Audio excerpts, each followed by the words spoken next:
사이다 무비튼. 나는 55세 신윤철이라고 한다. 정년퇴직을 5년 앞둔 나는 현재 전업주부인 아내 연지와 결혼한 지도 26년이 되었다. 보통은 정년퇴직을 앞두면 퇴직 후에 아내랑 여행을 다니거나 건강을 위해 함께 스포츠라도 시작해야겠다 라는 생각을 하는 경우가 많을 것이다. 하지만 나는 달랐다. 나와 연지의 부부관계는 이미 예전에 파탄난 상태였다. 이건 5년 전에 있었던 일이다. 내가 50살이던 해에 어느 날 아침부터 가슴에 작은 통증과 함께 답답함을 느꼈다. 하지만 그날을 기준으로 이틀 전에 생수를 3박스나 차에서 집까지 옮긴 적이 있어서 처음에는 근육통인가 싶었다. 하지만 저녁이 되자 그 통증은 매우 강한 통증으로 바뀌었는데 뜨겁게 달군 젓가락을 심장에 꽂는 것 같은 통증에 나는 식은땀이 멈추질 않았다. 시간이 지날수록 호흡도 힘들어졌고 메스꺼움까지 일어나 나는 완전히 움직일 수 없는 지경에 이르게 되었다. 살면서 처음 느껴보는 통증에 이러다 죽는 거 아닌가 하는 공포까지 느끼기 시작했다. 그러다 잠깐 정신을 차린 나는 구급차를 부를 생각까지는 못하고 일단 아내한테 가슴이 아프니까 휴일에도 진료해주는 병원을 찾아서 전화 좀 해줄래? 라고 부탁했다. 그때 아내는 TV를 보며 과자를 먹고 있었다. 그러자 과자를 먹는 손을 멈추지 않은 채로 아 싫어, 나 그런 거 잘 몰라. 그리고 멀쩡하게 말도 잘하는데 당신이 찾아서 물어보면 되잖아. 자! 라고 말하고는 핸드폰을 건네주었다. 나는 어쩔 수 없이 아픈 가슴을 부여잡으며 건네받은 핸드폰으로 병원을 찾아 전화했는데 당장 큰 병원으로 가세요! 라는 말을 듣고 덜컥 겁이 났다. 그러고 나서 곧바로 집에서 가장 가까운 대학병원을 찾았는데 생각보다 멀리 떨어진 곳이었다. 아내는 면허가 없어서 운전을 못하고 아들은 면허가 있긴 하지만 서울로 올라가 혼자 자취하며 대학을 다니고 있었다. 강렬한 가슴 통증을 느끼기 시작한 지 최소 20분은 지났지만 그럼에도 통증은 잦아들지 않고 되려 심해지기만 했다. 결국 서 있지도 못할 지경에 이르러 소파에 누운 채로 택시 좀 불러줘. 지금 이대로는 운전도 못하겠어. 라고 아내에게 부탁했더니 뭐? 장난해? 차로 30분씩이나 걸리는 곳을 택시 타고 가면 돈이 얼마나 나올 줄 알고. 그냥 차 타고 가면 되잖아. 라고 말했다. 지금 생각해도 정말 화가 나지만 당시에는 나도 거의 패닉 상태였기 때문에 필사적으로 돈은 내 용돈으로 내던가 할 테니까 제발 좀 하고 외치는 사이에 이제는 목소리조차 내기 힘들어져 아무 말도 하지 못한 채 신음소리만 내고 있었다. 아내는 그런 내 모습을 보고는 무슨 엄살은 그냥 근육통이라니까 그러네 라며 웃었다. 의식이 끊어질 것 같아 마지막 있는 힘을 쥐어짜내서 구급차 좀 불러줘 라고 말했더니 그래 알겠어. 불러주면 되잖아 불러주면 이라고 말하면서 그 옆편네는 화장을 하기 시작했다. 아우 귀찮게 진짜. 그렇게 투덜거리기를 10분 화장을 다 마치고 나서야 119에 전화를 했다. 구급차를 기다리는 와중에도 아내는 계속 구급차까지 부르고 부끄럽지도 않아? 이래놓고 그냥 근육통이었으면 동네 창피해서 어쩌려고 그래? 라며 화를 냈지만 나는 목소리가 나오지 않아 그냥 듣고만 있어야 했다.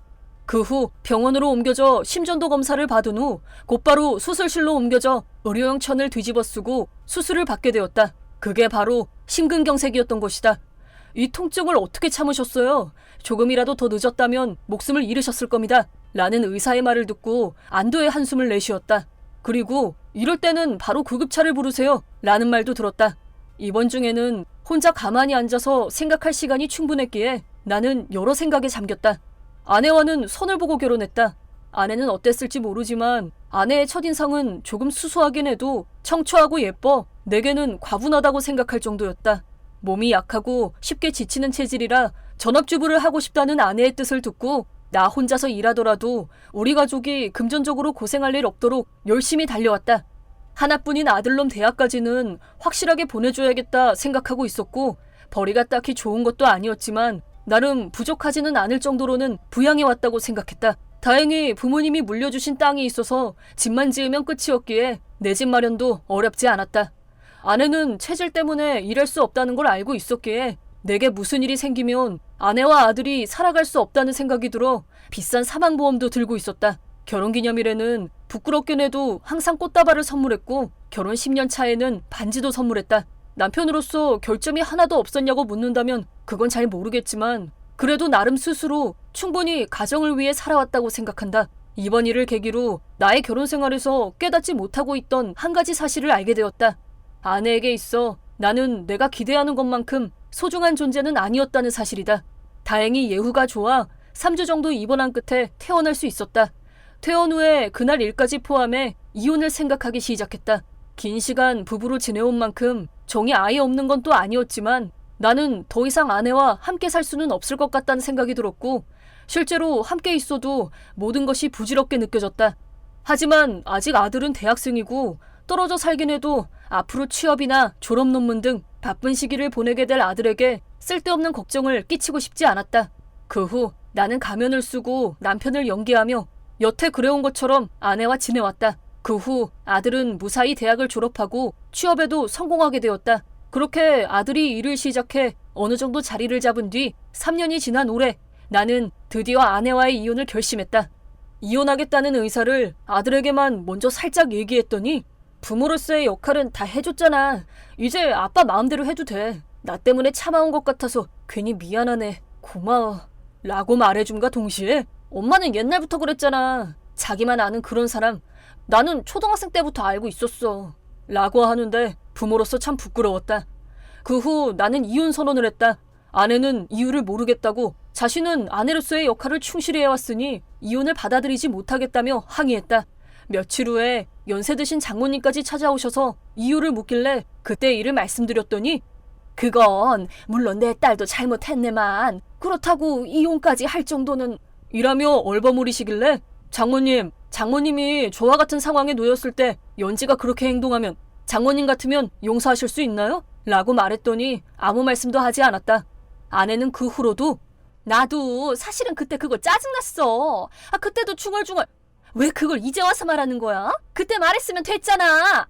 네가 할 소리냐? 이건 나도 일부러 그랬던 건 아니니까 당연히 앞으로도 나를 부양해야지. 라며 불평만 늘어놓아 아내가 납득할 때까지는 꽤나 시간이 걸렸다. 반년 가까이 조정을 하며 다퉜지만 결국엔 재산 분할을 하고 이혼할 수 있었다. 연금 분할 비율도 정해졌는데 그것까지 받을 수 있다고 하니 겨우 이혼에 응한 듯하다. 하지만 아내는 사람 한 명의 인생 계획을 다 망쳐놓고 고작 이걸로 퉁치려고 하지 마. 나도 집안일이나 육아를 하면서 힘들게 살아왔는데 원래 같으면 퇴직금도 받아야지. 라며 재산 분할 액수에 불만을 토로하기만 할 뿐 마지막까지 자신의 잘못을 인정하진 않았다. 26년씩이나 결혼 생활을 하며 아내의 본성을 꿰뚫지 못한 내 잘못이 가장 클지도 모른다. 이혼한 지 반년 후 드디어 혼자 사는 생활에도 익숙해졌다. 처음에는 혈압을 낮게 유지하기 위해 매번 저염식을 만들어야 해서 꽤나 힘들었지만 지금은 저염식도 다 냉동해서 배달해주는 게 있다는 걸 알게 되어 지금은 정기 배달을 받으며 지내고 있다. 일 끝마치고 와서 전자레인지에 돌려 먹고 있는데 이게 또 생각보다 맛이 좋다. 뭐 내 입맛이 싸구려일 수도 있지만 익숙하지 않은 집안일의 직장에 참 고생도 했지만 지금은 예전보다 꽤나 안정적으로 살고 있다는 생각이 든다. 전처는 이혼한 지 1년 정도 지나 재혼했다고 들어 뭔가 안심이 되었다. 이번 영상은 어떠셨나요? 재밌게 보셨다면 구독, 좋아요에 댓글까지 달아주시면 감사하겠습니다. 그럼 다음 영상에서 만나요.